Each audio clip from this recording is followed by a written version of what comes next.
Welcome back here to Wake Up Call with Dan Tortora inside of the Cafe Kubal studios, hanging out with you where sports truly meets that thing called life. Cafe Kubal, 3501 James Street, 324 West Water Street, 401 South Salina Street in Syracuse. And of course, you can find them on the corner of Route 11 and Taft Road at Sweetheart Corners in their drive-through location, and on 343 Fayette Street in Manlius, New York. With that being said, the first of our trio of guests to start off this first full week of February, say that 10 times fast, we have Bethann Shapiro-Ord here with us, the Binghamton Bearcats women's basketball head coach, a good friend, and somebody I always appreciate having on the show. Let's bring her in. Bethann, how are we doing this morning?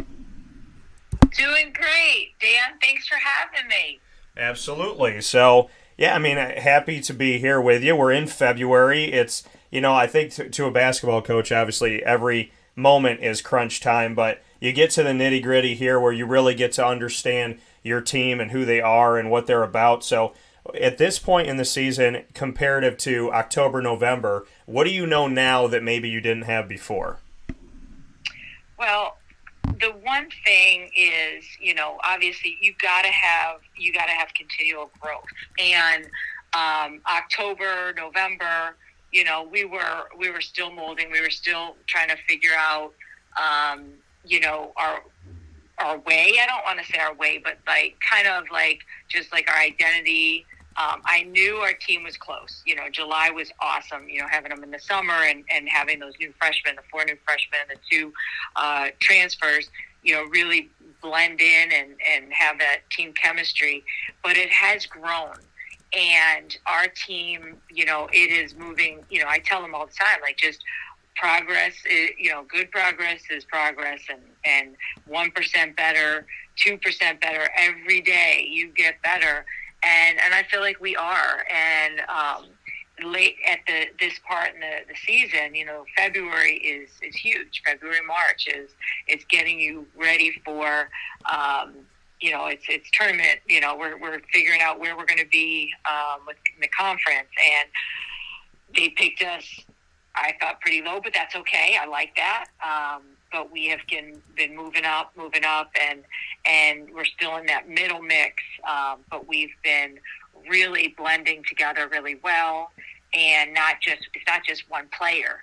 It's game in and game out. It could be 2 or 3, and then last game it was really all 5 of the starters, and the people that came in off the bench really helped out by picking them up and giving breaks and keeping us in that game and just battling through against my alma mater, UMBC. It was a great win at home. But it was literally 5 kids. The only kid that didn't have, we had four of the 5 had double figures, and 2 of them one of them almost had a double-double with Claire Traeger back-to-back. She had 18 rebounds and 9 points. And Danae Bowman, 21 points, doing all the other things, 6 assists. Jaden Welts had 12 assists and 10 points. Beat my record, which I had to go back and look because it's been a long time. I told her, too. I said, you beat my assist record. And I had 11 when I played at UMBC back in 1988. Yeah. And she just beat our Binghamton record the other night with 12 at Division I in our Division I era. So that's exciting. Yeah, and to see all of this once again here on Wake Up Call with Dan Tortora with Bethann Shapiro-Ord joining us here, the Binghamton Bearcats women's basketball head coach this morning on Wake Up Call with Dan Tortora. And like you said, I mean, all of these great things that are coming to fruition and having a team, and I love hearing that because, some teams have superstars, some teams have 1 or 2, but when you say, hey, listen, all of our starting 5 in this game 3, in this game 4, this person came off the bench, did this. I love hearing that when you have those moments with a team, when you can really know that you can lean on, because once you get into conference tournament time and a hopeful NCAA tournament time from there, that the teams that survive in advance are the teams that you don't really know who to cover when, and anybody can have that hot hand night, can go out and do different things on the glass and whatnot. So I think it's great to see that your team has really developed throughout. So you have this kind of danger zone of not having one person that somebody's going to key in on, which is a good thing. Absolutely. And, one of the other kids, like lately, like Danae Bowman, she's first team all league. Everyone's worried about Danae, as they should be. Yeah. And up until, really the last few games, she's scoring, but not like nearly what she can. But she does the other things when her teammates need her. Like if they're totally honed in on her, she still is coming up with 3 steals. She's leading the league, I think, in steals. She's coming up with 3 assists, no turnovers, blocks. And even, like Ella Wanzer, everybody knows who she is. She's 40. Somebody just told me she's 14th in the nation 3-point field goal percentage. And a few games ago, a couple teams were just totally keeping her out of the game. And even against UMBC, she went 0 for 4 from the 3 in the first half. And I just, I kind of get on her a little bit, but she understood why. I mean, I just said, just focus on your defense. Don't worry about anything else. And she realized, okay, let me do something else. And then, boom, it came. And she got 18 points. She had 5 threes, in the second half. Yeah. When you see, like you said, when you see this team develop and different things happen here for you at this point, I mean, you obviously love it. You love the sport. You love coaching. You love being, back in the Binghamton area, and you and I have talked about all of that. But when you're in the thick of things and things get tough and adversity hits, what keeps you hungry within all of this? Like, what makes you fall in love with the game over and over again? Getting to be, it's the bigger picture. It's, okay, so you have a couple games that you lose. It's going back, figuring out how to help your team and how you're going to continue to grow. Like, you still learn, like from a loss or something, and you can't put everything in wins and losses. As much as I hate to lose, like I absolutely hate to lose, you got to look at big picture, like relationships, your kids, seeing them grow, seeing them do something awesome, seeing them do something great in the classroom, or watching at a men's game. In January, we were able to be home for a men's game, and all these little girls they're cheering for the guys come running over to our girls, getting autographs, and seeing them with their T-shirts on with all my kids' autographs on it after, and at the next men's game, seeing that, and hearing, seeing how well they're going to do in other parts of their lives. It's all about big picture, I think. It's not, it's a game, but you learn, there's life lessons, there's so much more. This weekend, I was able to, we had our bye week, so gave the girls off Saturday, which doesn't happen often, and then culture Sunday, I told them, I talked to the 2 seniors, and I said, guys, my 2 leaders who play a lot of minutes, and their bodies are probably like ready for a break. And I said, what would you guys like to do? Do you want off? Do you want to do something? Do you want full practice? What would you guys like? And to me, I don't know. You never know what's going to happen. But that culture thing, I'm so proud of them. They were like, Coach, we need to do something. We don't need 2 days off. Let's maybe get a shooting practice and just, give us some things to do. And I said, you want the coaches? They said, well, since you got one's recruiting, can we have so our video coordinator got to do it because one of my assistants was out recruiting. So he got to take them and put them through a shooting workout for an hour, and then they lifted. And I thought, wow, that's from my leaders who play a lot of minutes and get a lot of get banged up a little bit. And that's what they did yesterday. I was on the road recruiting. It was great. I got to go to Rochester and see a couple kids, some of my 585 kids. And I also got to hang out with my nephew, Parker Shapiro, 4th grade team. Got to see him finally play. And he went 100% from the free throw line. His team won 2 games back-to-back, their first 2 wins. Well, and that's awesome. And by the way, can Parker come and play for Syracuse at the free throw line? So I tell you what, hey, he's ready, and he's got that confidence, man. He's got ice in his veins. And I will tell you, my brother Casey coached him, and he did bribe him. A parent told me, hey, you guys are going to get Dunkin' Donuts if you guys get a win. And they got 2 wins. I'm talking big wins, 30-8, and then 34-14. Yeah, it's amazing when you tell a kid that they can get something at the end. That's what I told people all the time when I had to run in high school. I was like, give me something at the end of the run.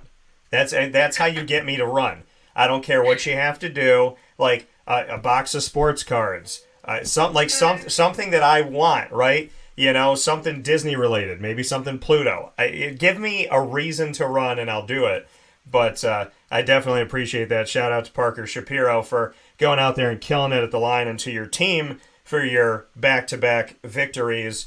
And shout out to Dad for knowing what to bribe them with, I guess. So I'm very happy. Yeah, Casey. Oh, yeah. Yeah, he knows. And he's tough on those kids, too. But I tell you what, he knows, okay, now I know I got to give them sprinkles or something. When we win sometimes on the road, that's what we get. Sometimes they get ice cream. They love it. Yeah, well, you know what? Listen, it's and nobody's ever too old for it. I realize there's a reason why they put balloons on cars at dealerships, and there's a reason why, there's never been a time, 37 years old, and if I'm driving around with my mom and we're spending the day together and she goes, hey, you want an ice cream? I think I want a twist. The 3-year-old inside of me is like, heck yeah, I want an ice cream. So let's go. Yeah. There's never a bad time. Sprinkles are always a must. So definitely appreciate it. Here with Bethann Shapiro-Ord, the head coach of the Binghamton Bearcats women's basketball team. They're 12-11 overall at the time that we're talking, 5-5 in conference. And with the games that you have left in the regular season, Bethann, you will be playing NJIT, Maine, Vermont, and UAlbany, which are all teams that are above you in the conference standings. So obviously we know every game is crucial, but knowing that you have the opportunity to take a shot at NJIT, which could move you up, and depending on what happens with UMBC, there's still an opportunity to have some wiggle room, and you're playing the top 3 teams in the conference standings before the end of the season. Just bring me into your thoughts on that. Absolutely. Well, first and foremost, we have New Hampshire, who is playing much better. I mean, they were tough at their place. They got a couple transfers in from overseas. They've been shorthanded all season, but they've been playing really well. So that's who I'm focused on right now is UNH. But with that being said, yes, we do have an opportunity again. They're on the road, these games, and here they all 3 were very close. The Albany, or NJIT, and the main games. I mean, it was 3-4 points, all 3, and we just came up short. But I also think our kids I think they're really playing well right now, and they're playing together. And I think we take one game at a time. But I think we're in a spot where we're going to control. We have an opportunity to control our own destiny by just staying the course and getting better every game. Yeah, and you brought up the fact that your alma mater, where you were a starter from 86 to 89, you brought up the UMBC victory that you just had. I know that you are the Binghamton Bearcats head coach, and so getting that victory is important in the here and now, but there's nostalgia of playing for UMBC. Do you feel any of that before a game or after a game of saying, like, hey, this is my alma mater, this is my school, and then knowing at the same time that you're the adversary now to UMBC and you have to, obviously win this game and move forward? Do you feel a sense of any of that and appreciation for UMBC? I mean, how do you kind of look at it? Because I feel like an alma mater is always going to have that special connection to you. And then at the same time, as sweet as you are, Bethann, you're a cold-faced killer when you're out there playing, coaching the game. So what is the experience like in that case? Well, of course, your alma mater is your alma mater. So you always have them in the back of your heart. But with them, I was so like them the first time since I've been here. It was the first loss to them at UMBC. And I was not happy, like I was pretty mad about it, not in front of my kids or anything, but in my, to myself, I was like, dang it, and that's what made it sweeter here, to get that win. I'm all about the here and now, and I'm not that, I want to win. The best part is when my teammates, the memories though come up, the bus rides, the things that my relationships with my teammates, and I still, because of that game was on the same night. One of my college teammates, who they usually all come to that game, but Angel Reese, my college teammate, right now her daughter, Angel at LSU, and her sons at Maryland, Julian, they had a game the same night against UMBC at Maryland. So that's where they all went. So I was like, you guys didn't show up for me, so that's why we lost. but I was just giving them grief. But I get it. It is her son, so I understand. But it is, it's great to be back there. When we pull up, I'm like, like this is where we had a run. My coach made us do this, and I'll tell stories. And I talk about the kids now, like, hey, I don't remember the wins or losses. I remember the time with my teammates, the fight, the grit, the bus rides, the hanging out, just doing the fun things. And those girls I'm still best friends with, and they're my teammates, they're my sisters. And that's what I try to explain to my girls here. These are your lifelong friends now. And, so those are more things that come out, but I want to win. No, and I definitely feel that, fight within you when you're out there. And you love the game. And I know we talked about it, and having that passion for it. For Binghamton, having the opportunity to be out there, and Bethann, I'm going to tell you this right now, and this is, my word is my bond. I will be out there again before the end of the season. So, awesome. So being out in the arena, number one, if people haven't been out to Binghamton to see the Binghamton Bearcats play, I would tell you to get yourself out there, support upstate New York, of course. That's near and dear to my heart. The arena is beautiful. Really awesome arena. Really great facilities. I know I came there and everybody's like, you got to check out the new baseball digs and everything too. But when you get to go in and you get to see your arena, play on that court, and be in that, home for you in Binghamton, to me it's like it's like the best kept secret that shouldn't be kept. Awesome place, awesome venue.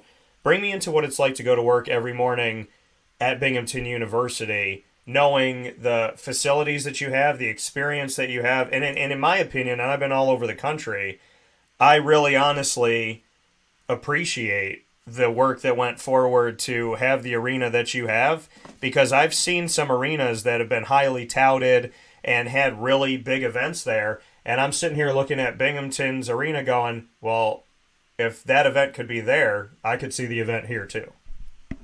Absolutely. I mean, it was one of the biggest things of one of the reasons I came. When I came for my interview, I was, I had never been on campus.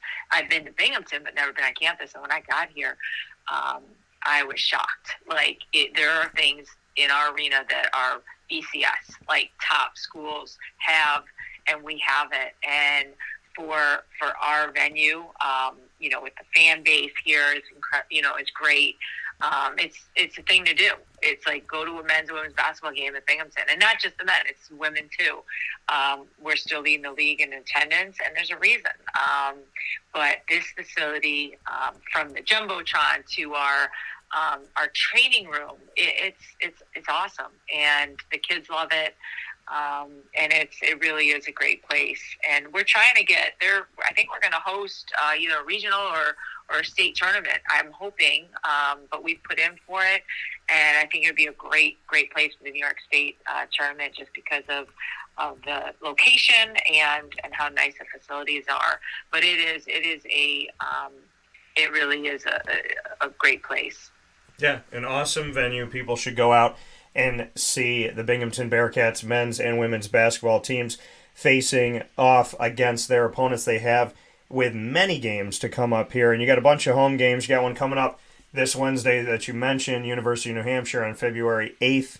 Also a game against UAlbany that will be on the road there in the AEC, but not too far away. And then you'll be home for University of Massachusetts Lowell and University of Vermont. So a lot of great games coming up in the Binghamton Vestal area. Final note for you, Bethann, as you look at the America East and you look at what's to come here in conference play in the conference tournament, where you currently sit at right now. Like you said, they picked you to finish probably, toward the bottom, as you had mentioned. And I've talked to other coaches in that situation. They love it. They love. My alma mater was picked last in men's basketball years ago with Enrico Mastriani as their head coach, and he put it in the locker room. And that was a year that they had a really, really awesome year and got to the playoffs, won a playoff game. So for you to know where you were picked and where you were placed, how much, obviously I know coaches, media is going to pick whatever they pick, but how much do you use it as a motivator, and how sweet is it when that motivation works? Well, I always like the whole chip on the shoulder, and I use it, we use it, but we also try to stay in the moment too, and just one game at a time, one day at a time. But I did bring out some stuff in February because, hey, now this second round, everyone knows who everyone is. We got to do something, we got to be that much tougher. We got to bring that much more grit.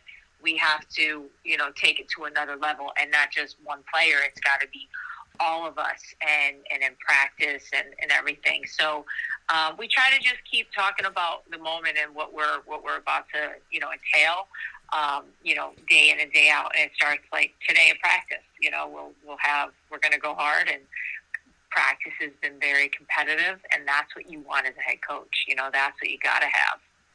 Yeah, and you earlier on in the season, I know, in non-conference play, some coaches like to travel, test their team, and be in different places. Going down to Boca Raton, Florida, and playing FAU and Butler, despite those being losses, what did that do for your team? Number one, to, in November, be in a warm place, and at the same time, to be able to get the experience against teams like FAU and Butler that you don't typically see.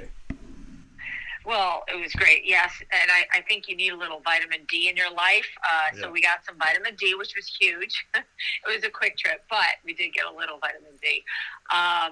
But playing those teams and being really in those games and having them back-to-back, I thought was tremendous because it showed our girls, like, look, even though we didn't win those games, they didn't put their heads down. They said, okay, let's fight, let's get better, let's keep chugging along, and we know adjustments we had to make, and I thought they did a really good job of doing that, of next game, next day mentality, next play mentality. So I thought that really helped us. When you go somewhere and you go back-to-back losses when you could have maybe gotten one, but it's really close. I think that they could go either way, and I think the girls really did a good job of we got to get back to work and we got to get better. Yeah, and the team continues to move forward, 500 in the conference and above 500 overall. Bethann, as always, I appreciate your time. I appreciate what you do for Binghamton and for upstate New York, and for how you've always welcomed me in. So I look forward to seeing you soon, and obviously with all the upcoming games, I wish you all of the best, and definitely for the Bearcats moving forward here. But thank you to you and the student athletes and the hospitality when I was down there. Look forward to it again. And like I said, I appreciate you being one of the leaders in our community very much so. Oh, thank you, Dan, and thanks for having me on. Absolutely. And we got some words coming in here too. Got to let you know that talking about how great the facilities are from people in the community. So they are echoing and seconding what we're saying here this morning as far as D1 facilities. So a lot of love out there in the community for you, and I hope that it continues. Get yourself out to the games, folks, in Binghamton to see these Bearcats and support your local university. As always, Bethann, I hope you have a fantastic day, and I look forward to talking with you soon. Thank you, Dan, and look forward to having you back here. All right, sounds good. Take care. All right. See you.